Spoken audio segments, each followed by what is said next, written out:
తెలంగాణలో టీడీపీ బలోపేతానికి కృషి చేస్తానని ఆ పార్టీ అధినేత ముఖ్యమంత్రి చంద్రబాబు తెలిపారు.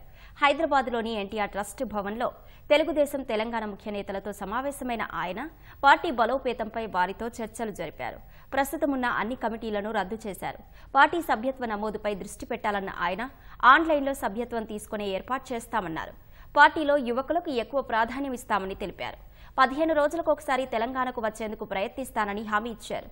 తెలుగుదేశం అధినేతను సినీ నటుడు బాబు మోహన్ మర్యాదపూర్వకంగా కలిశారు.